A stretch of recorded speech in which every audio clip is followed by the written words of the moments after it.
Hello दोस्तों, मैं रंजीत चौर से आपका स्वागत करता हूं आपके इस यूट्यूब चैनल पर जिसका नाम है रंजीत चौरसिया द फिजिसिस्ट। लेकिन आगे बढ़ने से पहले आई एम रियली सॉरी। लगभग 1 महीने का गैप हो गया है और आपका जो नुकसान हुआ है उसके लिए मैं बहुत ज़्यादा आपसे माफ़ी चाहता हूं। लेकिन एक्चुअली मैं ये सब अरेंज करने में लग गया था ताकि आपको मैं अच्छे से अच्छे जो है कंटेंट को दे सकूं। अब आपको पीडीएफ का नोट्स भी मिल जाएगा मेरे इस चैनल पे नहीं, मेरे टेलीग्राम चैनल पर। और टेलीग्राम चैनल का लिंक आपको पता है कहाँ मिलेगा, डिस्क्रिप्शन बॉक्स में। तो I hope you will enjoy this new technology in your education. तो चलिए हम लोग स्टार्ट करते हैं। शायद आप भूल भी गए होंगे कि हमने बात खत्म कहाँ की थी। हम पढ़ रहे थे थर्मोडायनामिक, और थर्मोडायनामिक में हमने पढ़ लिया था first law of thermodynamic. And we know what is first law of thermodynamic. First law of thermodynamic का जो जनरलाइजेशन फॉर्म है वो एक्चुअली में है law of conservation of energy. वो ऊर्जा संरक्षण का नियम ही है और कुछ खास है नहीं। और अगर आप इक्वेशन के फॉर्म में देखोगे तो फर्स्ट लॉ ऑफ थर्मोडायनामिक को आप क्या लिख सकते हो, कैसे लिख सकते हो, we know that dq is equal to, अगर आपने डिफरेंशियल कैलकुलस पढ़ा है तो आपको पता है इसको डेल लिखा जाता है। इसका भी एक राज है। So this is del q is equal to du plus del w। du is the property of the system, that's why वो एग्जैक्ट डिफरेंशियल है। ओके, तो ये था आपका फर्स्ट लॉ ऑफ थर्मोडायनामिक, जिसको कि आप you can explain in number of ways. बहुत ही तरीकों से हम लोग इस ऊष्मागतिकी के प्रथम नियम को व्यक्त कर सकते हैं। तो फर्स्ट लॉ ऑफ थर्मोडायनामिक हो गया है। हमने अलग अलग प्रोसेसेस के लिए, डिफरेंट प्रोसेसेस के लिए वर्क डन भी निकाल लिया है। और अब बात आती है सेकेंड लॉ ऑफ थर्मोडायनामिक की। लेकिन before starting second law of thermodynamic हमको जानना होगा उसकी जरूरत क्यों पड़ी। जब अपने पास फर्स्ट लॉ ऑफ थर्मोडायनामिक था अच्छा, जीरोट लॉ भी पढ़ लिया था ना, याद रखना। सेकेंड लॉ ऑफ थर्मोडायनामिक क्यों आया या क्यों लाया गया, तो इसके लिए आपको जानना होगा। देखिए, आप घर में नए सामान तभी लाते हैं जब पुराने सामानों में कोई दिक्कत हो या कोई परेशानी हो या कोई कमी हो। इट मीन्स पहले लॉ में, ऊष्मागतिकी के प्रथम नियम में, फर्स्ट लॉ ऑफ थर्मोडायनामिक में कुछ कमियां थी, कुछ नहीं, शायद बहुत सारी कमियां थी। तो हम लोग पढ़ लेते हैं पहले limitations of first law of thermodynamic. First law of thermodynamic में लिमिटेशंस क्या है, तो इसको ज़रा अच्छे से समझना पड़ेगा। आप इसके स्टेटमेंट 2-3 लाइन्स में पढ़ सकते हो, लेकिन आपको समझ में नहीं आता कि ये क्या लिमिटेशन हुआ भाई, ये क्या कमी रह गई। कमी को समझते हैं। चलिए, तो पहले आपको समझना पड़ेगा कि प्रथम लॉ, या फिर प्रथम लॉ नहीं, फर्स्ट लॉ कहता क्या है। ऊष्मागतिकी का प्रथम नियम, फर्स्ट लॉ ऑफ थर्मोडायनामिक कहना क्या चाहता है। ये कहता है यार कि जब भी कोई प्रोसेस होता है, अब ये आपको ये नहीं बताएगा कि होगा कि नहीं होगा, होना चाहिए कि नहीं होना चाहिए। इसका कहना है कि जब भी कोई प्रोसेस होगा तो वहाँ पे law of conservation of energy valid होना चाहिए। और ये बताता है कि हीट एंड वर्क, हीट जिसको कि हिंदी में ऊष्मा कहेंगे, इतना आप समझते हो, heat and work are mutually convertible. Heat and mechanical work are mutually convertible. ऊष्मा और कार्य जो है आपस में रूपांतरित हो सकते हैं। आप काम को ऊष्मा में बदल सकते हो, ऊष्मा को काम में बदल सकते हो, ये पॉसिबल है। बस law of conservation of energy, ऊर्जा संरक्षण का नियम जो है वो वैलिड होना चाहिए। सही है। और आगे देखिए क्या होता है, हीट तो वर्क में कन्वर्ट कर सकते हैं, वर्क को हीट में कन्वर्ट कर सकते हैं, लेकिन ये बिल्कुल भी नहीं। अच्छा, मैंने क्या बोला, ये कि जब भी कोई प्रोसेस होगा तो वहाँ पे law of conservation of energy valid होना चाहिए। इसका मतलब ये है, चलो एग्जाम्पल से हम आपको समझाते हैं कि जब मैं यहाँ पे काम करता हूँ, अपने हाथों को ऐसे रगड़ता हूँ, तो यहाँ पे आप देखोगे कुछ ऊष्मा उत्पन्न होती है। यानी कि यहाँ पे क्या हुआ, काम का, वर्क का हीट में ट्रांसफॉर्मेशन हुआ। मीन्स काम जो है वो बदल गया किसमें, उष्मा में। सही है, सही है। जितना काम करूंगा वो किसमें बदल जाएगा, काम करूंगा उसमें बदल जाएगा। The work can be converted into heat, जो कि बिल्कुल प्रैक्टिकली, एक्सपेरिमेंटली और इन प्रैक्टिस, एक्चुअल प्रैक्टिस हम देखते हैं ऐसा होता है। ओके, लेकिन क्या अगर मैं अपने हाथों को आग के ऊपर या अपने हाथों को उष्मा दूं तो क्या इसमें गति होने लगेगी अपने आप? क्या ऐसा संभव है? नहीं संभव है, नहीं संभव है। आप ये डेली लाइफ में, दिनचर्या में आप देखते हो, ऐसा संभव नहीं है। ऐसा करने पे उष्मा का उत्पन्न होना स्वाभाविक है, ये होता है। ठीक है, वर्क यहाँ पे हीट में कन्वर्ट हो गया, लेकिन जब मैं हीट दूंगा अपने हाथों को तो क्या होना चाहिए, यहाँ पे वर्क में उसको कन्वर्ट होना चाहिए। तो ये प्रोसेस के डायरेक्शन के बारे में भी बात नहीं करता कि कौन सा प्रोसेस किस डायरेक्शन में पॉसिबल है या नहीं है। जब पानी ऊपर से नीचे गिरता है, हम जानते हैं, हम दिनचर्या अपने डेली लाइफ में हम देखते हैं, अपने इस जीवन में, इस दुनिया में पानी हमेशा ऊपर से नीचे ही गिरता है। बिल्कुल सही है। ऊपर की पोटेंशियल एनर्जी काइनेटिक एनर्जी में कन्वर्ट होती है। फर्स्ट लॉ ऑफ थर्मोडायनामिक्स यही कहता है। बस एनर्जी कंजर्वेशन लॉ का वैलिडिटी होना चाहिए। लेकिन क्या पानी नीचे से ऊपर जा सकता है? अगर नहीं जा सकता तो क्यों नहीं जा सकता? काइनेटिक एनर्जी वापस से ऊपर जाके पोटेंशियल एनर्जी में कन्वर्ट क्यों नहीं हो सकती? अपने आप ऐसा पॉसिबल क्यों नहीं है? तो प्रोसेस के डायरेक्शन के बारे में भी ये बात नहीं करता। चलिए और थोड़ा सा अंदर घुसते हैं लिमिटेशंस को। ये तो मैंने शुरू नहीं किया यार। चलिए देखते हैं और क्या है। लिमिटेशन बहुत है, समझना पड़ेगा। 3 लाइन में याद कर लेने से काम नहीं चलेगा, जरा ध्यान से सुनिए। चलो मान लेते हैं कि हमारे पास एक सिस्टम है और उस सिस्टम का कोई स्टेट है, कोई अवस्था है। मैं क्या करता हूं, उस सिस्टम पे W काम या डेल W काम करता हूं। We are doing del W work on any system. हम लोग काम सिस्टम पे कर रहे हैं, हम लोग काम सिस्टम पे कर रहे हैं, जिससे कि उसका इंटरनल एनर्जी चेंज होता है del U। This is the change in the internal energy of the system. आप सिस्टम पे काम करोगे, उसका इंटरनल एनर्जी चेंज होगा। और मान लेते हैं कि वहां पे डेल Q हीट एक्सट्रैक्ट होता है, मीन्स सिस्टम जो है डेल Q हीट रिजेक्ट करता है। तो यहां से क्या हो जाएगा, del Q is equal to हो जाएगा by the first law of thermodynamic, उष्मागतिकी के प्रथम नियम से डेल Q हो जाएगा del U plus del W। जी हाँ, यही तो होगा। ठीक है, ये होगा del Q is equal to del U plus del W। अब अगर मान लो कि जो निकाय है, जो सिस्टम है, उसके इंटरनल एनर्जी में कोई चेंज नहीं होता। सपोज कि del U is equal to 0 if the internal energy of the system remains constant. उस केस में क्या होगा, del Q is equal to होगा डेल W। यानी कि आपने जितना काम किया है, पूरा का काम क्या होगा, पूरा का पूरा काम उष्मा में बदल जाएगा। मैंने क्या बोला था दोस्त, गलती नहीं करना।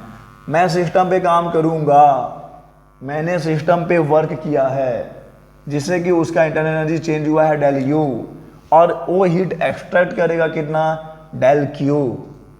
Then by the first law of thermodynamic ये आपको देखने को मिलेगा, इंटरनल एनर्जी इज 0। अगर इंटरनल एनर्जी 0 है, अगर सिस्टम के इंटरनल एनर्जी में कोई चेंज नहीं होता है, उस केस में क्या होगा, जितना भी मैं काम किया हूं, the all work done will be converted into heat. और ये प्रैक्टिकली और एक्चुअल प्रैक्टिस में ये पॉसिबल भी है, पूरा का पूरा काम हीट में कन्वर्ट हो जाता है। ऑल द वर्क, एग्जाम्पल समझ लीजिए, एग्जाम्पल समझिए आप। चलो मेरे पास एक सिंपल सा पेंडुलम है, ये रहा सिंपल सा पेंडुलम। जब आप ये सिंपल से पेंडुलम को ऑक्सीडेट करवाते हो, आपको कुछ नहीं करना है, बस यहाँ ले जाकर छोड़ देना है, बाकी प्रकृति अपना काम स्वयं कर लेगी। तो ये ऑक्सीडेट होता है, बिल्कुल ऑक्सीडेट होगा। And what we will observe, हम क्या देखते हैं कि धीरे धीरे इसका जो एम्पलीट्यूड है और जो ऑक्सीलेशन का जो एम्पलीट्यूड होगा, दैट विल बी डिक्रीज। धीरे धीरे इसका एम्पलीट्यूड कम होता है, कम होता है, कम होता है, और कुछ क्षण के पश्चात, कुछ समय के पश्चात it will come to rest, वो विराम में आ जाएगा, अपनी मध्य अवस्था में आ जाएगा, अपने मीन पोजीशन पे आ जाएगा। क्या हो रहा है? हो ये रहा है कि मैंने तो काम कर दिया, उसको विस्थापित करवा दिया था, डिस्प्लेस करवा दिया था। उसके बाद जब यहाँ पर ऐसा ऑक्सीडेशन होता है तो ड्यू टू फ्रिक्शन, घर्षण की वजह से, ड्यू टू फ्रिक्शन, यहाँ पे जो काइनेटिक एनर्जी और पोटेंशियल एनर्जी है वो किसके फॉर्म में कन्वर्ट हो जाती है? और फ्रिक्शन किसके किसके बीच? ये जो पेंडुलम है, जो बॉब, जो मेटालिक बॉल जो होता है, जो भी ऑब्जेक्ट वहाँ पे ऑक्सीडेट हो रहा है, उस ऑब्जेक्ट और जो एयर है उसके बीच में, हवा है उसके बीच में फ्रिक्शन होता है, जिससे कि उष्मा जो काम है या जो ऊर्जा थी आपके पास, kinetic energy plus potential energy, उसका हीट एनर्जी के फॉर्म में लॉस होता है, जिसकी वजह से इस ऑक्सीडेशन का एम्पलीट्यूड डिक्रीज होता गया और कुछ समय के पश्चात ये रेस्ट में आ गया। यानी पूरा का पूरा मेरा काम किस में बदल गया? हीट में बदल गया। लेकिन अगर मैं इसको बाहर से उष्मा दूं तो क्या ये ऑक्सीडेट होने लगेगा? क्या ये संभव है कि क्या ये मैं दूं, या फिर क्या ये पेंडुलम बाहरी वातावरण से, एक्सटर्नल एटमॉस्फेयर से जो हीट है एब्जॉर्ब करके क्या ये ऑक्सीडेट हो सकता है? या फिर क्या मैंने ऑक्सीडेट करवा दिया तो क्या ये पॉसिबल था कि ये एक्सटर्नल हीट को एब्जॉर्ब करके अपने एम्पलीट्यूड को बढ़ा सके या भी अपने एम्पलीट्यूड को कांस्टेंट भी रख सके? नहीं यार, ऐसा तो संभव नहीं है, ऐसा तो पॉसिबल होता नहीं है। हम ये देखते हैं कि इसका एम्पलीट्यूड डिक्रीज ही होता है। क्यों होता है ऐसा? फर्स्ट लॉ ऑफ थर्मोडायनामिक के पास इसका कोई जवाब नहीं है। तो एक चीज मैं जो सबसे बड़ा जो यहाँ पे मैं डिसएडवांटेज बता रहा हूँ, फर्स्ट लॉ ऑफ थर्मोडायनामिक बोलता है all the heat can be converted, sorry, all the work can be converted, all the work can be converted into heat, but reverse is not the same, reverse is not the same. All the work can be converted into heat, but reverse is not the same. लेकिन पूरा का पूरा heat काम में परिवर्तित नहीं होता। It means first law of thermodynamic ये आपको बिल्कुल नहीं बताएगा कि किस एक्सटेंट तक हीट का वर्क में, किस हद तक उष्मा का वर्क में यानी कि कार्य में परिवर्तन हो सकता है, पहला चीज। एंड सेकेंड चीज आप देखिए, वी ऑब्जर्व, हम हमेशा ये देखते हैं, heat always flows from higher temperature to lower temperature. उष्मा का हमेशा अधिक ताप से निम्न ताप की ओर प्रवाह होता है। लेकिन ऐसा क्यों? हीट हमेशा हायर टेम्परेचर से लोअर टेम्परेचर की तरफ क्यों जाता है और लो टेम्परेचर से हायर टेम्परेचर की तरफ क्यों नहीं जाता? इसका जवाब भी फर्स्ट लॉ ऑफ थर्मोडायनामिक के पास नहीं है। मीन्स ये डायरेक्शन की बात बिल्कुल, ये डायरेक्शन के प्रोसेस के डायरेक्शन को एक्सप्लेन नहीं कर पाता, प्रोसेस के डायरेक्शन को एक्सप्लेन नहीं कर पाता।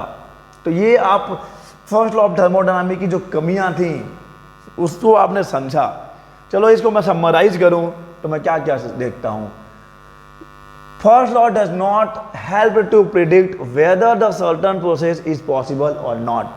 ये बिल्कुल भी आपको ये नहीं बता सकता कि कोई प्रोसेस संभव है कि नहीं है, संभव है कि नहीं है, कोई प्रोसेस है, हो सकता है कि नहीं हो सकता, ये इसकी कोई जिम्मेदारी नहीं लेता। रीजन क्या है? It does not specify that heat can not flow from low temperature body to a high temperature body. कहाँ बता पा रहा है? हमारे पास तो कोई जवाब ही नहीं है। ये कहाँ बता रहा है कि क्यों नहीं हो सकता? The first law does not give, ये भी एक लिमिटेशन है दोस्त। चलो इसको मैं रेड से मार्क कर दूं, ये आपको एग्जाम में लिखना है। Second, the first law does not give information about direction, okay. And next is it does not provide and specify sufficient condition for the process to take place. Condition की भी बात नहीं करता कि किस कंडीशन में कौन सा प्रोसेस हो सकता है, कंडीशन को भी स्पेसिफाई नहीं करता। ओके, तो चलिए ये तो हो गया first law of thermodynamic, first law of thermodynamic की कमियां यानी limitations of the first law of thermodynamic. चलिए जानते हैं क्या होता है perpetual motion machine. Perpetual motion machine, perpetual motion machine is the machine which violates the law of thermodynamics। एक ऐसा डिवाइस जो लॉ ऑफ थर्मोडायनामिक्स को वायलेट करता है, उसके वायलेट करता है मीन्स क्या करना चाहिए, वायलेट करता है मीन्स नियम का उल्लंघन करता है।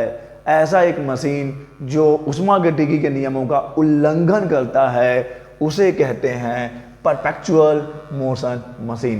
और मुझे क्षमा करिए, इसका नाम मुझे हिंदी में नहीं पता, तो आप भी इसको परपेचुअल मोशन मशीन ही याद रखिए। Perpetual motion machine of first kind, perpetual motion machine of the second kind. A machine which, अच्छा तो देखिए PMM1 क्या होगा, PMM2 क्या होगा। जो फर्स्ट लॉ ऑफ थर्मोडायनामिक को वायलेट करेगा, violates the first law of thermodynamic, that is PMM1। Violate the second, आपने अभी नहीं पढ़ा है second law of thermodynamic, next topic हमारा वही है।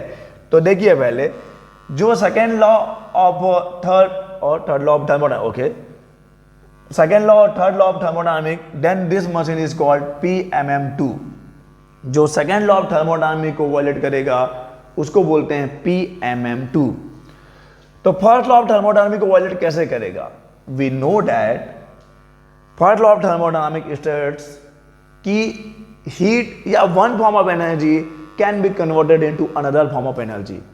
इट मीन्स आप किसी एक टाइप के एनर्जी को दूसरे टाइप के एनर्जी में कन्वर्ट कर सकते हैं। मीन्स अगर आपको कुछ चाहिए तो जरूर आपको कुछ देना पड़ेगा। You can't get something, you can't get something without nothing. यही है first law of thermodynamic. You can't get something without nothing. अगर कुछ दोगे नहीं तो कुछ पाओगे नहीं, अगर कुछ दोगे नहीं तो कुछ पाओगे नहीं। यही है उष्मागतिकी का प्रथम नियम। और मान लो एक ऐसा डिवाइस हो जो बिना कुछ दिए ही आपको कुछ दे, मतलब वो कुछ ले नहीं रहा, बस आपको दे रहा है, और ये हो जाएगा violation first law of thermodynamic का।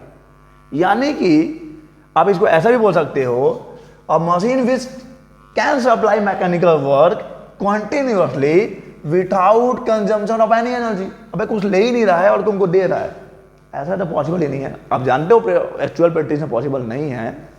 ओके, अब मशीन विच कैन सप्लाई, मान लो ऐसा एक मशीन हम लोग बना लेते, या अगर संभव होता, हालांकि असंभव है। अ machine which can supply mechanical work continuously without consumption of any energy violets the first law of thermodynamic. This machine is called perpetual motion machine of the first kind. जो बिना कुछ लिए ही आपको मैकेनिकल वर्क दे continuously, ये होगा perpetual motion machine of the first kind. Second देखिए, when a machine violate the second law और third law of thermodynamics, then this machine is called PMM2 since it is impossible to convert. यही second law of thermodynamic है जो कि next topic है। अगर आप second law of thermodynamic को उष्मागतिकी के द्वितीय नियम को एकदम समराइज करेंगे तो आपको यही मिलेगा। It is impossible to convert heat completely into work according to the second law of thermodynamic.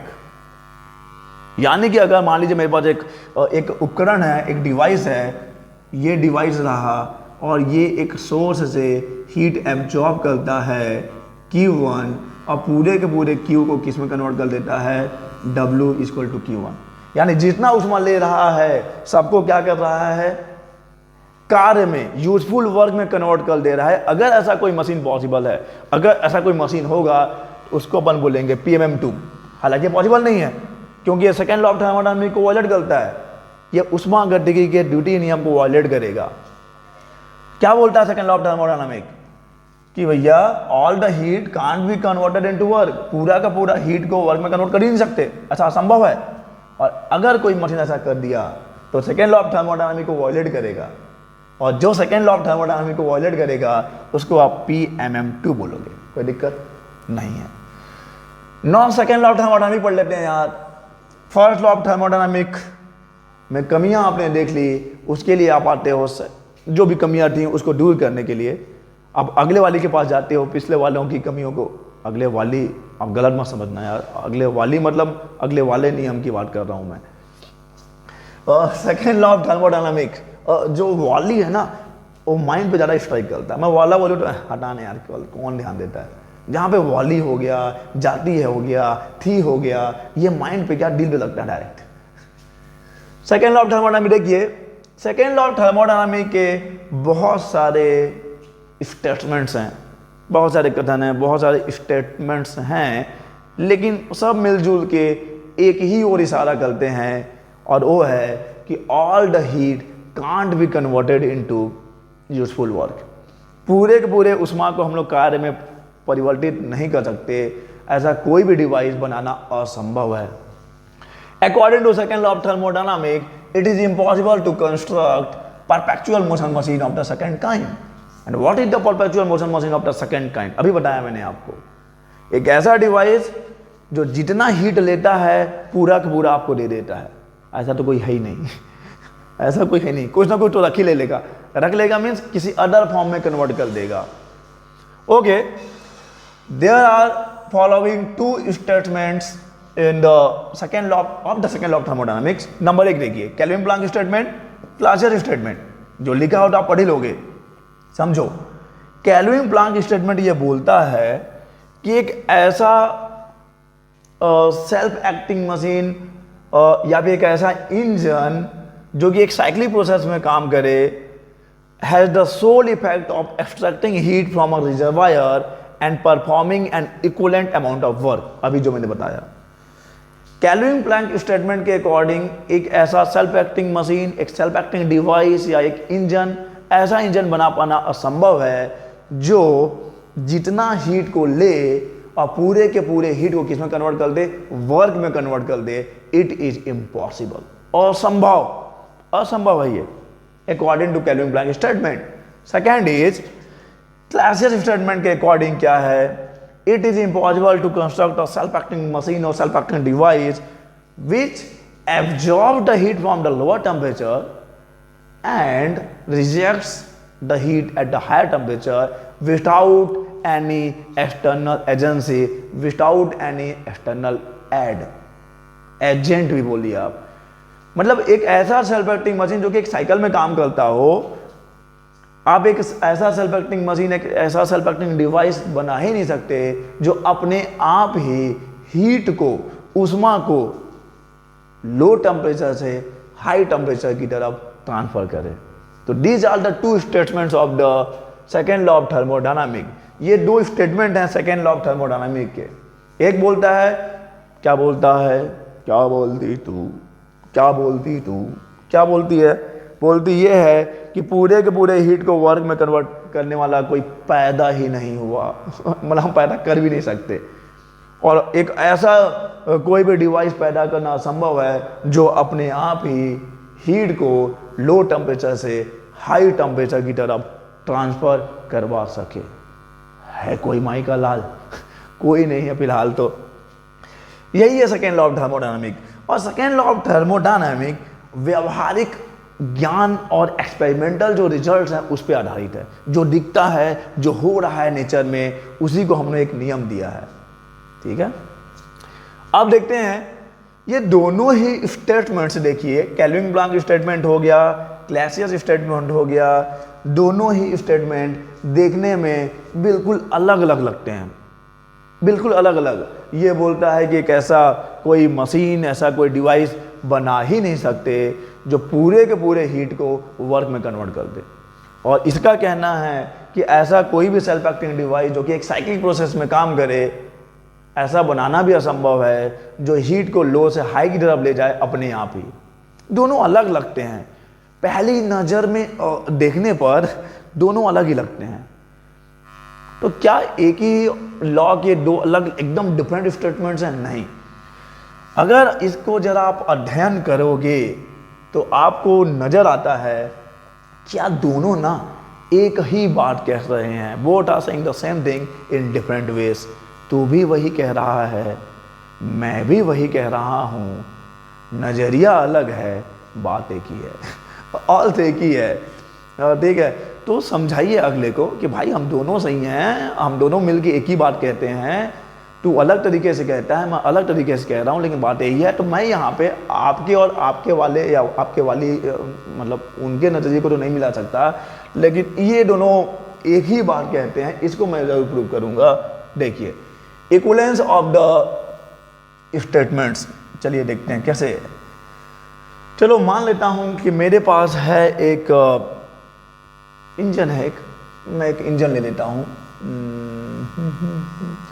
तो पहले तो मैं एक सोर्स ले लूँ, ये ले लेता हूँ सोर्स, बड़ा था source. This is the heat source at temperature T1, okay. और मेरे पास एक सिंक है, आप सोर्स और सिंक जानते हो ना जी, at temperature T2, and obvious सी बात है कि T1 is greater than T2। Source है तो ग्रेटर देन होगा, उसका टेम्परेचर ज़्यादा है, इसका टेम्परेचर कम है, ओके।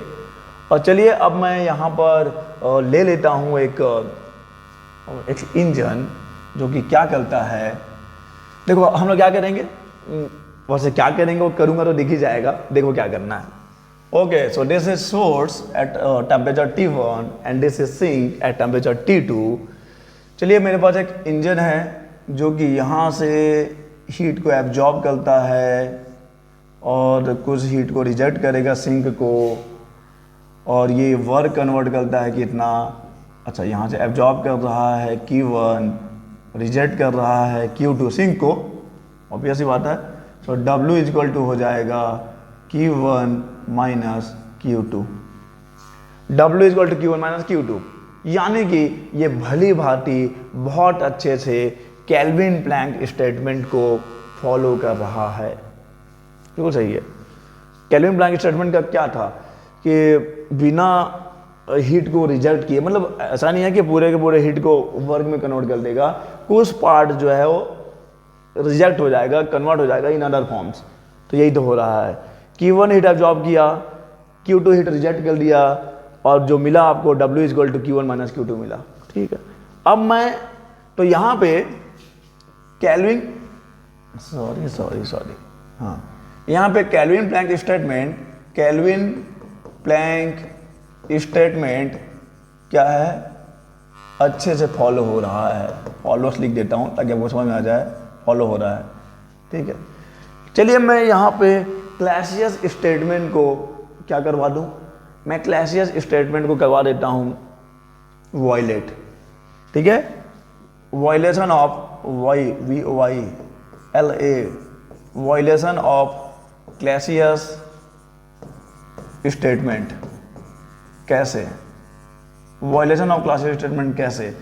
चलो मैं एक रिवर्सिबल इंजन लेता हूं जो कि यहां से यानी कि लोअर टेम्परेचर से हीट को एब्जॉर्ब करता है और पूरे के पूरे हीट को हायर टेम्परेचर सिंक को दे देता है, without any external cause, without any external agent, without any external aid means बिना कुछ दिए ही क्या कर रहा है ये इंजन, बिना कुछ दिए ही इस लो टेम्परेचर रिजर्वायर से हायर टेम्परेचर रिजर्वायर तक यानी कि सिंक से सोर्स में हीट को ट्रांसफर कर रहा है अपने आप ही।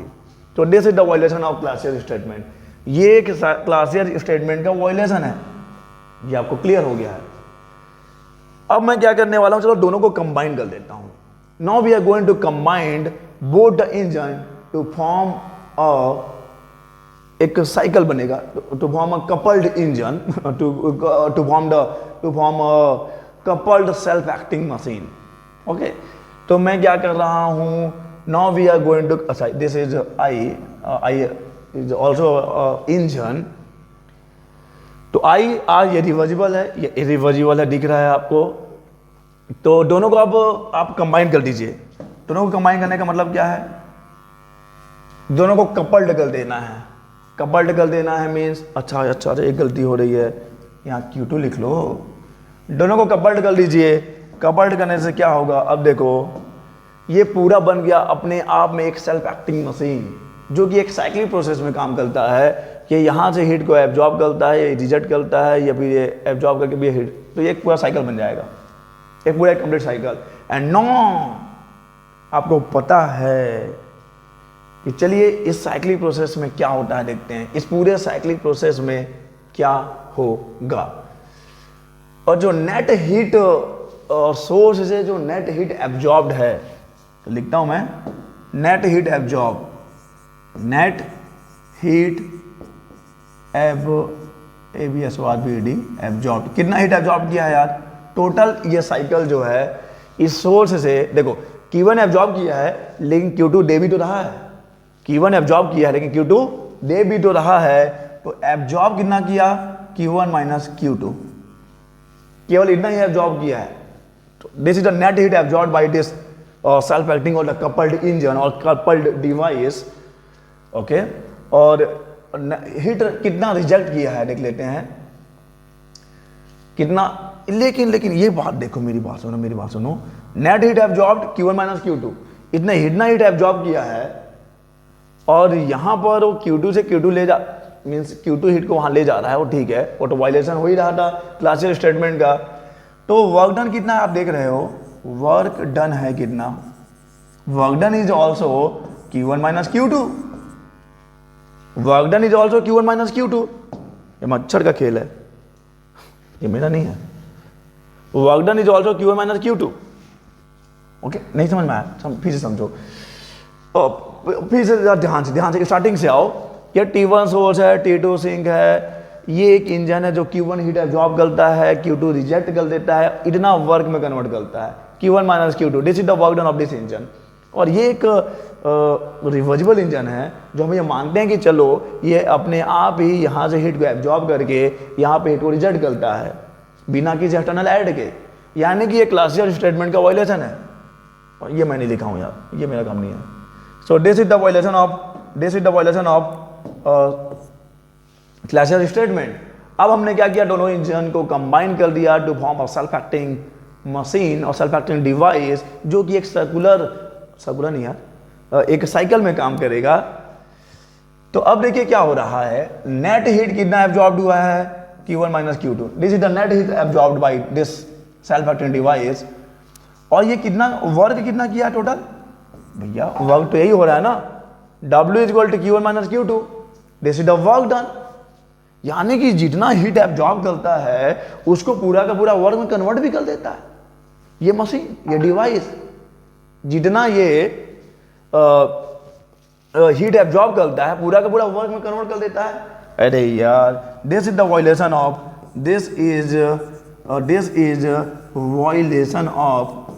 Violation of Kelvin Planck statement, Kelvin PLANCK, Kelvin Planck statement. इसका मतलब क्या है मेरे बच्चा, मेरे दोस्त, मेरे भाई, मेरे बंधु, क्या है इसका मतलब कि अगर वायलेशन हो रहा है क्लासियस स्टेटमेंट का, यानी कि क्लासियस के कथन का उल्लंघन हो रहा है, तो वो किसका उल्लंघन है, violation of Kelvin Planck statement. Kelvin Planck statement का भी वो उल्लंघन है, केल्विन प्लैंक स्टेटमेंट का भी वो वायलेशन है। इसका वायलेशन है, ये तो क्लियर हो गया।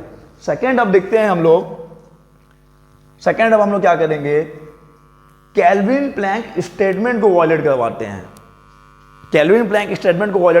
देखते हैं क्या ये क्लासियस स्टेटमेंट का भी वायलेशन हुआ। अगर ऐसा हुआ मतलब दोनों यार एक ही चीज हैं, अलग अलग तरीके से अपनी बात रखते हैं लेकिन है एक ही चीज। तो चलिए मैं ले लेता हूं यहां पर फिर से एक वही सोर्स ले लेता हूं मैं, this is source and this is sink, okay. This is temperature T1, this is temperature T2, this is temperature T1, this is temperature T2। मेरे पास एक रिवर्जिबल इंजन है, तो है ये क्या करता है भाई, यहां से हीट को यहां पहुंचाता है, लेकिन इसके लिए ये वर्क लेता है भाई, इसके लिए वर्क लेता है, ठीक है। So this is consider a refrigerator जो कि हीट को Q2 हीट एब्जॉर्ब करता है सिंक से, W, suppose W is equal to Q1, this is the work given to the refrigerator, तो ये कितना हीट रिजेक्ट करेगा, ये हीट रिजेक्ट करेगा Q1 प्लस Q2। तो ऑब्वियस ही बात है यहाँ पर क्लैसियस स्टेटमेंट फॉलो हो रहा है, क्लैसियस स्टेटमेंट बढ़िया भली भांति फॉलो हो रहा है, कोई दिक्कत। Q2 एब्जॉर्ब करेगा, इस पर इसको काम चाहिए भाई, क्योंकि क्लासिकल स्टेटमेंट का कहना यही था कि अपने आप तो नहीं होगा, तो आपने दिया उसको हीट दिया है, तो ये टोटल कितना हीट रिजेक्ट करेगा Q1 प्लस Q2। चलो अब मेरे पास एक इंजन है जो कि यहाँ से Q1 हीट को एब्जॉर्ब करता है, अब पूरे के पूरे को W इक्वल टू Q1 में कन्वर्ट कर देता है, यानी जितना हीट एब्जॉर्ब किया है पूरे के पूरे को किस में कन्वर्ट कर दिया है, पूरे के पूरे को किस में कन्वर्ट कर दिया है, वर्क में। So this is the violation of, this is violation of Kelvin Planck statement. ये केल्विन प्लैंक स्टेटमेंट का क्या है, केल्विन प्लैंक स्टेटमेंट का वायलेशन है, उल्लंघन है, क्योंकि ऐसा तो असंभव है। ठीक है, कोई दिक्कत नहीं है, कंबाइन कर लेते हैं, दोनों को कंबाइन कर देते हैं जी। मतलब क्या है, दोनों ही इंजन को कंबाइन कर लीजिए, कपल्ड कर दीजिए, तो ये एक बन जाएगा एक सेल्फ एक्टिंग मशीन। अपने आप में सब कुछ हो रहा है, एक्सटर्नली आपका कोई इंटरफेरेंस नहीं रह जाएगा, ये जो हीट प्रोड्यूस करता है इसके काम आ जाएगा। तो ये कितना टोटल कितना हीट एब्जॉर्ब कर रहा है, नेट हीट एब्जॉर्ब, देखिए Q1 ले लिया है, Q1 प्लस Q2 दिया है, ओके Q1 ले लिया है, तो net heat absorb, net heat, ठीक है। तो एब्जॉर्ब, तो ये इंजन यहाँ से हीट एब्जॉर्ब कर रहा है, रिजेक्ट Q1 प्लस Q2 करता है, बाहर से काम चाहिए था, और ये एक आपने यहाँ पे केल्विन प्लैंक स्टेटमेंट को वायलेट करवाया, आपने बोला ये Q1 हीट एब्जॉर्ब करता है और पूरे के पूरे को वर्क में कन्वर्ट कर देता है, यानी ये है violation of Kelvin Planck statement, Kelvin Planck के कथन का ये उल्लंघन है। लेकिन अब मैं क्या देखता हूँ कि यहाँ पे नेट हीट सोर्स से जो एब्जॉर्ब हो रहा है, net heat absorb by the source, कितना भाई Q1 प्लस Q2, तो माइनस करेंगे आप, तो ये आ जाएगा आपका Q2, this is the net heat absorbed. तो आपको इसके टर्म में लिखिए, आप इसके टर्म में लिखेंगे तो कैसे लिखेंगे, इसके टर्म में लिखो ना, क्योंकि इसका इस बार वायलेशन करवाना, तो इसके टर्म में लिख लेते हैं। ये हीट एब्जॉर्ब क्या कर रहा है, सिंक से लिख देता हूं एब्जॉर्ब्ड हीट, जो अवशोषित उष्मा है कितनी है भाई, Q2 है, सही है। और टोटल रिजल्ट कितना करेगा, सोर्स को दिया हीट टोटल जो हीट कितना देगा देख लीजिए, is equal to Q1 plus Q2, लेकिन उसे Q1 ले भी रहे थे, तो टोटल कितना दे दिया, Q2 दे दिया। और बाहर से हम लोग कुछ, हमारा तो कोई इंटरफेरेंस है नहीं, सब अपने आप में ही हो जा रहा है, यानी ये यहाँ से इस लो टेम्परेचर से T1 is greater than T2, ये यहाँ से लो टेम्परेचर से हीट को एब्जॉर्ब करता है और हाई टेम्परेचर पर रिजेक्ट करता है, लो टेम्परेचर पे एब्जॉर्ब करता है, हाई टेम्परेचर पर रिजेक्ट करता है, अपने आप ही, देखिए अपने आप ही। So this is violation of, this is violation of किसका, Clausius statement, CLAUSI, Clausius statement. तो आपने देखा, क्या देखा भाई, अगर केल्विन प्लैंक स्टेटमेंट का वायलेशन है तो क्लैसियस स्टेटमेंट का भी वायलेशन है। आपने देखा अगर क्लैसियस स्टेटमेंट का वायलेशन है तो केल्विन प्लैंक स्टेटमेंट का भी वायलेशन है, यानी अगर एक नियम, अगर किसी प्रक्रिया में उल्लंघन हो रहा है तो ऑटोमेटिकली और दूसरी प्रक्रिया का भी उल्लंघन, दूसरे नियम का भी उल्लंघन हो जाएगा, यानी दोनों ही नियम एक दूसरे के समरूप हैं, both are equivalence to each other, both are equivalence to each other, दोनों एक दूसरे के जैसे ही हैं। कोई दिक्कत यहाँ पर, कोई प्रॉब्लम है तो कमेंट बॉक्स में कमेंट करिए, समस्याएं साझा करिए, निदान हम करूंगा, मतलब मैं करूंगा। ओके, चलिए अब आपने सेकेंड लॉ ऑफ थर्मोडायनामिक्स को पढ़ लिया है, उसके दो स्टेटमेंट पढ़ लिए हैं, और देख लिया है कि केल्विन प्लैंक स्टेटमेंट और क्लासियस स्टेटमेंट दोनों जो हैं एक जैसे ही हैं। और क्या है सेकेंड लॉ ऑफ थर्मोडायनामिक, ये भी आपने देख लिया है। अब यहाँ पे बहुत ही इंपॉर्टेंट टॉपिक है, ये बहुत इंपॉर्टेंट टॉपिक है, टॉपिक कर्नल थ्योरम। तो पहले स्टेटमेंट देख लीजिए। From the second law of thermodynamics two important results are derived. These conclusions are taken together to constitute Cornell's theorem। तो सेकेंड लॉ ऑफ थर्मोडायनामिक्स से ऊष्मागतिकी का जो द्वितीय नियम है, यहाँ से दो कंक्लूजन निकल के आता है और उन्हीं दो कंक्लूजन को हम लोग एक थ्योरम के फॉर्म में पढ़ सकते हैं, दैट इज कर्नल्स थ्योरम। ये बोलता है, कर्नल थ्योरम का जो पहला स्टेटमेंट है, no engine can be more efficient than a perfectly reversible engine working between the two same temperature difference.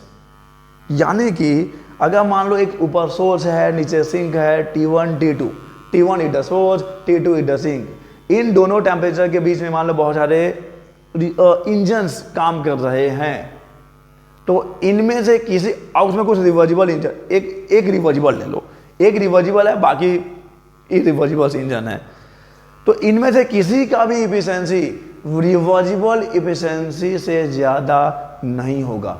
ये है पहला statement. No engine can be more efficient than a perfectly reversible engine working between the same two temperatures. दो temperature difference में काम करने वाले जितने भी इंजन हैं, उस सब में सबसे ज़्यादा इफिशिएंसी किसकी होगी? रिवर्जिबल इंजन की होगी। एंड नेक्स्ट है, the efficiency of all reversible engines working between the same two temperatures is the same। अगर दो टेम्परेचर डिफरेंस के बीच में बहुत सारे रिवर्जिबल इंजन काम कर रहे हैं, तो सभी रिवर्जिबल इंजन की एफिशिएंसी सेम होती है, चाहे किसी भी इंजन में कोई सा भी वर्किंग सब्सटेंस यूज करो। यानी कि रिवर्जिबल इंजन की एफिशिएंसी उत्क्रमणीय इंजन की दक्षता बिल्कुल भी वर्किंग सब्सटेंस यानी कि कार्यकारी पदार्थ पर निर्भर नहीं करती। The efficiency of the reversible engine doesn't depend upon the working substance. Working substance कोई दिक्कत? प्रूव करना है दोस्त, कर्नल्स थ्योरम है, प्रूव करना है। मैं यहाँ पे एक स्टेटमेंट को प्रूव करूंगा, सेकेंड स्टेटमेंट आपको सेम तरीके से प्रूव कर लेना है। दो स्टेटमेंट हैं कर्नल्स थ्योरम में, दो स्टेटमेंट हैं। देखिए दोनों स्टेटमेंट यहाँ पे हैं। पहला स्टेटमेंट कहता है कि अगर दो तापमानों के बीच, एक सोर्स का है एक सिंक का है, दोनों तापमानों के बीच अगर इंजन्स हैं वहाँ पे काम करते हैं, तो सबसे ज़्यादा एफिशिएंसी होती है उत्क्रमणीय यानी कि रिवर्जिबल इंजन की। किसी भी इंजन की एफिशिएंसी रिवर्जिबल इंजन की एफिशिएंसी से ज़्यादा नहीं हो सकती उन दोनों टेम्परेचर डिफरेंस के बीच में। और अगर किसी भी दो टेम्परेचर डिफरेंस में बहुत सारे रिवर्जिबल इंजन हैं, वर्किंग सब्सटेंस अलग अलग है, तो भी सबकी एफिशिएंसी सेम ही होती है। The efficiency of all reversible engine working between the same two temperatures is the same whatever the working substance. So here we are going to prove colonel's theorem. पहला statement ये है कि अगर दो temperature difference के बीच में एक, चलिए हम लोग दो एग्जांपल ले लेते हैं। अभी ये सेकंड डायग्राम है, पहला डायग्राम मैं बनाऊंगा अभी। एक रिवर्जिबल इंजन है, एक इरिवर्जिबल इंजन है। Temperature difference is same, source और सिंक का टेम्परेचर सेम है, और इन दोनों टेम्परेचर डिफरेंस के बीच में आपका इंजन एक रिवर्जिबल और एक इरिवर्जिबल इंजन है। तो देखो यार, एक रिवर्जिबल और एक इरिवर्जिबल के लिए मैंने प्रूव कर दिया, तो सबके लिए प्रूव हो जाएगा, चाहे अब वहाँ पे कितने भी इरिवर्जिबल हो, कितने भी रिवर्सिबल इंजन हो। एक बार अगर किसी इन दोनों के लिए प्रूव कर दिया तो सबके लिए प्रूव हो जाएगा। और ये सेकंड डायग्राम है, अभी बनने वाला है फर्स्ट डायग्राम। देखिए मैंने बोला है कि आपके पास टेम्परेचर डिफरेंसेस हैं, source T1, sink T2, and obvious ही बात है, ये मैं बताने वाली बात नहीं है अब, कि ऑब्वियस ही बात है T1 will be greater than T2। I is the ideal engine, sorry irreversible engine, black करना था ना। I is a irreversible engine, irreversible engine, irreversible engine, okay, and R is the reversible engine, reversible engine, reversible engine, and we have to prove कि यहाँ पर reversible engine की efficiency ज़्यादा होगी, irreversible की कम होगी, यही तो स्टेटमेंट है। लेकिन चलो हम लोग मान लेते हैं, अच्छा both are working in the same temperature difference, चाहिए, चलो ठीक है।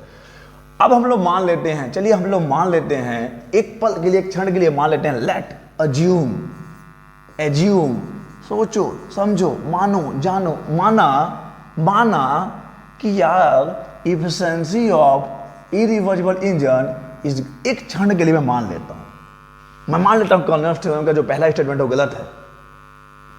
चलो ये ऐसा है कुछ, reversible efficiency of irreversible is greater then efficiency of reversible, सही है। तो अब देखिए क्या है, ये जो रिवर्सिबल इंजन है उसको तो उधर रहने दीजिए, अभी इरिवर्सिबल की बात करिए।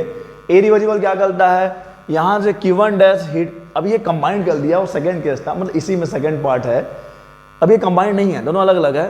तो चलिए मैं अलग से क्या बनाऊं, इसी में आप समझ लो कि समझ लो ये ऐसा है, अभी ये कंबाइंड नहीं हुआ दोस्त, ये अब सेपरेट है, ये भी सेपरेट है, अलग अलग हैं, बिल्कुल भी इनका कोई चल नहीं रहा, कुछ चल नहीं रहा का मतलब गलत ही समझते हो, मतलब अभी इनका कुछ चल नहीं रहा है। तो यार चलिए ये इरिवर्सिबल इंजन यहाँ से Q1 डैश हीट को एब्जॉर्ब करता है, Q2 डैश हीट को रिजेक्ट कर देता है, तब W is the work done, W is the work done. तो क्या हो जाएगा efficiency, we know that W upon absorbed heat, यही तो होता है, ठीक है, W upon absorbed heat, okay सही है, इज ग्रेटर देन। और एक चीज और मान लो यार, लेट प्लीज मान लो, एक चीज और मान लो कि दोनों सेम वर्क डन, दोनों का वर्क डन सेम है। समझो भाई कि ये Q1 डैश यहाँ से हीट एब्जॉर्ब किया, Q2 डैश को हीट रिजेक्ट कर दिया, W is the work done. और मैं क्या बोल रहा हूँ, यहाँ से Q2 हीट को एब्जॉर्ब करता है, Q1 डैश को रिजेक्ट करता है, और यहाँ पे जो इसको वर्क डन है, जो रिक्वायर्ड वर्क डन है, ये सेकंड केस है, मैंने बोला ना ये सेकंड केस है, इसको आप वाइस वर्सा लीजिए, मैं बना ही दूँ, क्यों कंफ्यूज कर रहा हूँ मैं आपको, this is the second case यार, सॉरी ना, ये सेकंड केस है, पहला केस मैं यहाँ बना रहा हूँ, पहला केस कंफ्यूज हो जाओगे, ये सेकंड केस है, जब कंबाइन कर दिया था, ये T1 सोर्स टेम्परेचर सेम रहेगा, नीचे में सिंक बना देता हूँ यहाँ पर T2। अब मैंने बोला यार ये मेरा इरिवर्सिबल इंजन है, ये यहाँ से क्या है, Q1 डैश हीट को एब्जॉर्ब करता है, Q2 डैश हीट को रिजेक्ट कर देता है, और कितना वर्क डन किया, W वर्क डन किया, तो क्या हो जाएगा W upon Q1 dash, this is efficiency. और स्टेप आगे जाओगे तो जो Q1 माइनस Q2 लेकिन डैश डिवाइडेड बाय W लिखोगे, सॉरी और डिवाइडेड बाय Q1 डैश लिखोगे, डिवाइडेड बाय Q1 डैश, कोई दिक्कत है यहाँ पे, ओके नहीं ना। एक्चुअली अपने को यहाँ से यहाँ जाना था, अपन यहाँ से यहाँ आ गए, कोई दिक्कत नहीं है, इज ग्रेटर देन। और ये जो रिवर्सिबल इंजन है, ये अभी ऐसा है भाई, Q1 अभी तो ये इंजन है ना दोस्त, Q1 Q2, तो इसकी एफिशिएंसी क्या हो जाएगी, और सपोज कि दोनों का वर्क डन अभी W ही है, सेम ही है वर्क डन, दोनों का वर्क डन अभी सेम ही है, तो क्या हो जाएगा, W अपॉन Q1 हो जाएगा, W अपॉन Q1। तो इसको आप लिख सकते हो Q1 minus Q2 upon Q1। कोई दिक्कत, कोई समस्या, कोई परेशानी तो नहीं है, कोई दिक्कत तो नहीं है, समझ में आ रहा है आपको। ये पहले केस के लिए अभी मैंने यहाँ पे जो भी कहानी लिखी है, जो भी यहाँ पे कहानी है, ये पहले केस के लिए है। इसको मैं थोड़ा सा छोटा करना चाहता हूँ, छोटा कर दो दोस्त इसको मैं, क्योंकि मेरे को जगह चाहिए होगा, स्पेस चाहिए होगा, और सबको ले लिया, ले ले भाई, तेरा ही राज है, मैं नहीं लिया, बहुत अच्छे। अबे लेकिन इधर कहानी कहाँ गया, यहाँ तो कुछ लिखा था ना, वो मीटर लिखेगा, यहाँ प्रूफ लिखा, सॉरी प्रूफ लिखा है यार, प्रूफ लिखा है, जाएगा किसकेगा, एक मिनट नया दोस्त, गलती हो गई मेरे से, इसको मैं अच्छा फिर से, अरे यार नहीं आया, हाँ ठीक है अब सही है। तो जाइए भाई, पहला केस क्या था, Q1 डैश हीट एब्जॉर्ब करता है, Q2 डैश हीट रिजेक्ट करता है। ये एक इरिवर्सिबल इंजन है, इसकी एफिशिएंसी मैंने यहाँ पे लिख दी है। आई थिंक ये ज़्यादा ही छोटा हो गया है सर, आपको ना हर चीज़ में समस्या है, आप टाइम पास कर रहे हो हम लोग का। नहीं बच्चा, ऐसा कोई वो नहीं है मेरे को मोह माया, तुम्हारा टाइम लेके मैं क्या करूँगा, लेकिन लिखा क्यों नहीं रहा, थोड़ा सा बड़ा कर दूँ मैं, क्या को लिखना भी चाहिए। हाँ ठीक है। तो irreversible engine, reversible engine, suppose एक क्षण के लिए मान लो कि इसकी एफिशिएंसी ज़्यादा है, इसकी एफिशिएंसी कम है, तो ऐसा होगा, ये सही है। Work done is same, work done is same. अब देखो ये बड़ा है, ये छोटा है, लेकिन ऊपर की चीज़ें सेम है। इसका मतलब क्या होगा, इसका मतलब ये होगा कि इसको छोटा होना पड़ेगा, तभी तो ऐसा पॉसिबल है। Q1 dash must be less than Q1। इस पूरी क्वांटिटी को अगर बड़ा होना है और W/Q1 डैश को W/Q1 से बड़ा होना है, तो इसको ना इससे छोटा होना पड़ेगा। क्या दिक्कत, क्या समाचार नहीं है, समझे? ओके ठीक है। और अब देखिए Q1 dash is greater then Q1, ये क्लियर हो गया होगा। तो यहां से W is same means Q1 dash minus Q2 dash is equal to है Q1 माइनस Q2। ऐसा है ना भाई, वर्क डन दोनों का हमने सेम लिया है। हम बोलते हैं कि दोनों समान काम करते हैं, लेकिन क्या प्रूव किया है कि Q1 is less than Q1 dash is less than Q1। तो जब ये इससे छोटा है लेकिन दोनों बराबर हैं तो क्या होगा। अब थोड़ा सा लॉजिक यूज करो, थोड़ा सा लॉजिक ज़्यादा नहीं, कि Q1 dash is less than Q1 dash is less than Q1। यहाँ से क्लियर हो गया ये। Q1 डैश डिवाइड नहीं है, आप डिवाइड समझ जाओगे आप। Q1 dash is less than Q1, but Q1 dash minus Q2 dash is equal to Q1 minus Q2। ये इससे छोटा है, ये इससे छोटा है, लेकिन दोनों बराबर हैं। ये कब संभव है, ये कब संभव होगा, जब Q2 डैश Q2 से छोटा होगा। It means Q2 dash must be less than Q2। Okay, तो ये Q1 डैश, देखो अगर आपने माना है ऐसा होना चाहिए, चलो मान लेते हैं कि ऐसा है, तो ये होगा तो भी इसको ऐसे लिख सकते हैं। और इसको बड़ा होने के लिए इसको छोटा होना पड़ेगा, इसको छोटा होने से Q2 dash is less then Q2। तो ये स्टेटमेंट आप लेके चलिए, Q2 dash is less then Q2। Okay, अब हम लोग आते हैं सेकेंड केस में। अभी तक जो भी कैलकुलेशन था यहाँ पे आपके सामने है। Second case means now we are going to combined both the engines, दोनों ही इंजन को हम लोग कंबाइन करके एक कपल्ड इंजन और एक कपल्ड सेल्फ एक्टिंग डिवाइस, एक सेल्फ एक्टिंग मशीन बना लेते हैं। जिसमें क्या होगा, आप इस डायग्राम की बात करो यार, इस डायग्राम की बात करो। ये क्या करता है, अब ये इंजन है जो कि वर्क प्रोड्यूस करेगा। ये रिवर्सिबल इंजन है जिसको हम क्या कर रहे हैं, रिवर्स डायरेक्शन में ऑपरेट करेंगे। रिवर्सिबल इंजन है तो reversible engine can be operated in the reverse direction. तो इसको रिवर्स डायरेक्शन में ऑपरेट करना है। Q1 dash Q2 dash Q2 Q1, clear है ये। तो अब इस कपल्ड एक सेल्फ एक्टिंग मशीन की बात करो। जब आपने इसको कंबाइन कर लिया, तब जो यहाँ पे एक सेल्फ एक्टिंग मशीन बना है, इसमें क्या हो रहा है, इसको जरा ध्यान से देखिए। ये क्या करता है, ये जो सेल्फ एक्टिंग मशीन है, टोटल वही यहाँ पे वही करना है। नेट हीट एब्जॉर्ब देखिए, नेट हीट एब्जॉर्ब कितना है भाई, टोटल कितना हीट एब्जॉर्ब करता है ये नेट हीट एब्जॉर्ब करता है। देखिए कंडीशन सेम था, तो ये हो जाएगा, देखिए Q1, आपको इसको Q1 माइनस Q1 डैश लिखना पड़ेगा। क्यों, क्योंकि देखिए मैं पहले ही प्रूव कर चुका हूँ Q1 is greater then Q1 dash. Okay, तो Q1 minus Q1 dash, source से कितना हीट एब्जॉर्ब हुआ है, Q1 माइनस Q1 डैश, और नेट हीट रिजेक्टेड,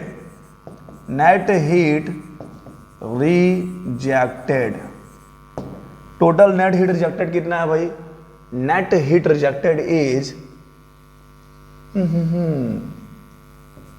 क्या है, नेट हीट रिजेक्टेड, यहां से Q2 एब्जॉर्ब कर लिया, Q2 दे दिया, Q2, इसको लिखोगे आप Q2 माइनस Q2 डैश। लेकिन अब आती है कहानी में थोड़ी सी twist.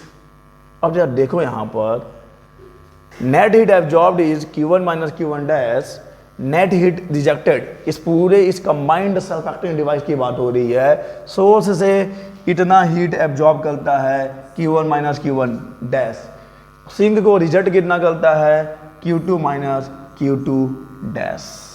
So this is net heat absorbed from the source at temperature T1 and this is the net heat rejected to the sink at T2। लेकिन अब आप जरा ध्यान से देखो क्या हो रहा है, क्या हो रहा है यहाँ पर। When we combine both the engines that forming ये एक बनाता है एक सेल्फ एक्टिंग मशीन जो कि बिना किसी एक्सटर्नल कॉज के, बिना किसी एक्सटर्नल कॉज के क्या करता है, हीट को सिंक से एब्जॉर्ब करके। अच्छा, net work done is zero ना, एक्सटर्नल वर्क इज जीरो, यहाँ पे कोई एक्सटर्नल वर्क नहीं दे रहे हो आप, एक्सटर्नल वर्क इज जीरो। आपने यहाँ पे सिस्टम को इस पूरे इस सेल्फ एक्टिंग मशीन को बाहर से कोई वर्क ट्रांसफर या वर्क प्रोवाइड नहीं किया है, उसके बावजूद भी ये क्या करता है, इस लो टेम्परेचर सिंक से हाई टेम्परेचर सोर्स पे हीट कंटिन्यूअसली ट्रांसफर कर रहा है।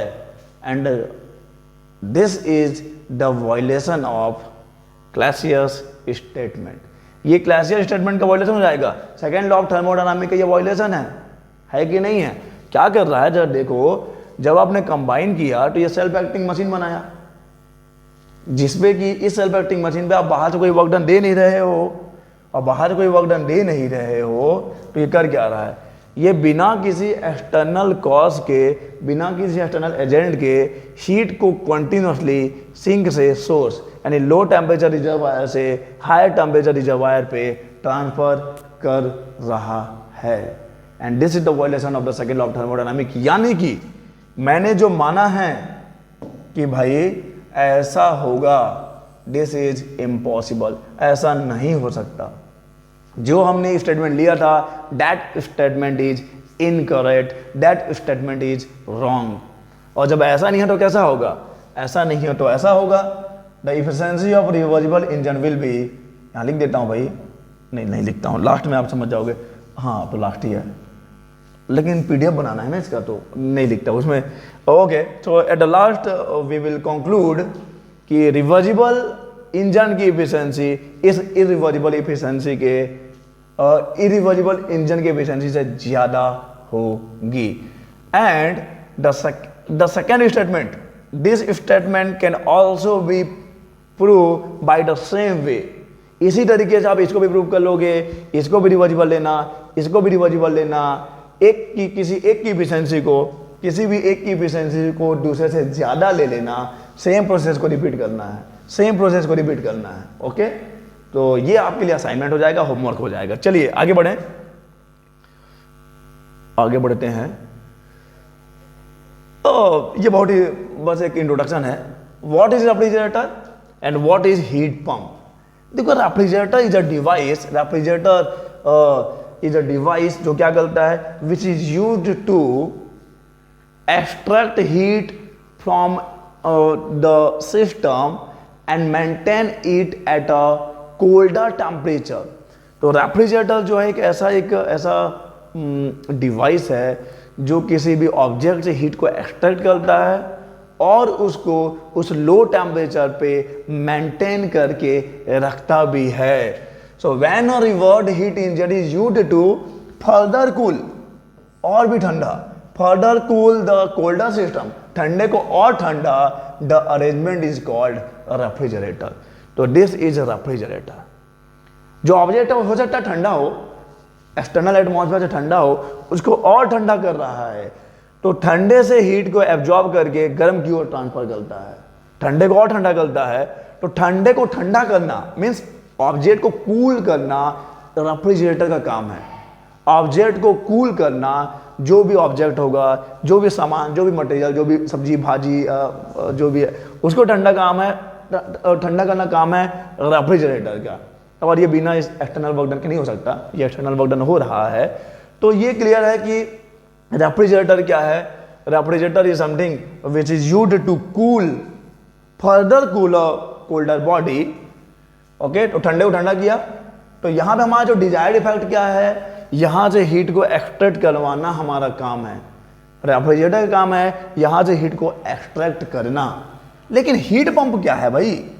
When a reversed heat engine is used to further heat the hotter system, यानी कि इसका काम इसको ठंडा करना नहीं है, इसका काम इसको ठंडा करना नहीं है। ये तो हीट इंजन है। अगर मैं हीट पंप लेता हूं तो हीट पंप भी सेम साइकिल में काम करेगा। देखिए यहां पर मैं यहाँ पे रेफ्रिजरेटर हो गया, ये हीट इंजन है, ये रेफ्रिजरेटर है, तो मैं यहाँ पे बनाता हूँ हीट पंप। दोनों में कोई अंतर नहीं होगा। ये हो गया T1, ये हो गया आपका इंजन, ये हो गया आपका सिंक, यानी कि T2, T1 T2, and we know that T1 is greater than T2। ये हीट को यहाँ से एब्जॉर्ब करेगा Q2 और ये हीट को यहाँ पे रिजेक्ट करेगा Q1 from colder to hotter. लेकिन हीट रेफ्रिजरेटर और हीट पंप में डिफरेंस क्या हुआ? रेफ्रिजरेटर और हीट पंप में डिफरेंस क्या हुआ? चल दोनों तो सेम ही है। हाँ भाई दोनों सेम है, बट यहां पर डिजायर्ड इफेक्ट है Q2 को एक्सट्रैक्ट करवाना, यहां पे डिजायर्ड इफेक्ट है इस हॉटर बॉडी को और हीट देना, इस हॉटर बॉडी को और हीट देना। समझ में आ रही है? तो यहां पर डिजायर्ड इफेक्ट है इस Q1 को इसको देना। क्लियर? अब देखते हैं कोएफिशिएंट ऑफ परफॉर्मेंस। ये लास्ट टॉपिक है आज का। COP क्या होता है? COP जैसे कि इंजन की एफिशिएंसी होती है वैसे ही रेफ्रिजरेटर की COP, रेफ्रिजरेटर हो या फिर आपका हीट पंप हो, COP में मेजर करते हैं। The coefficient of performance of a refrigerator is defined as the ratio of the heat drawn. तो मैं COP ऑफ रेफ्रिजरेटर की बात करता हूं, is equal to heat drawn, कितना हीट एब्जॉर्ब किया है Q2, कितना वर्क डन किया है W।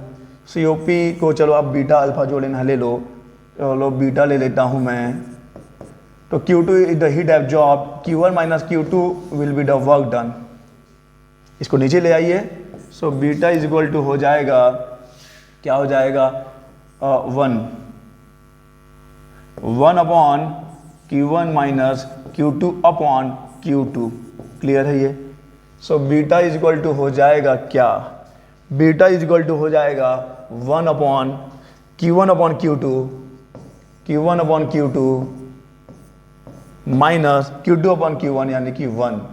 और अगर आपको याद हो, अगर आपको याद है तो Q1 upon Q2 is equal to T1 upon T2 किसके लिए?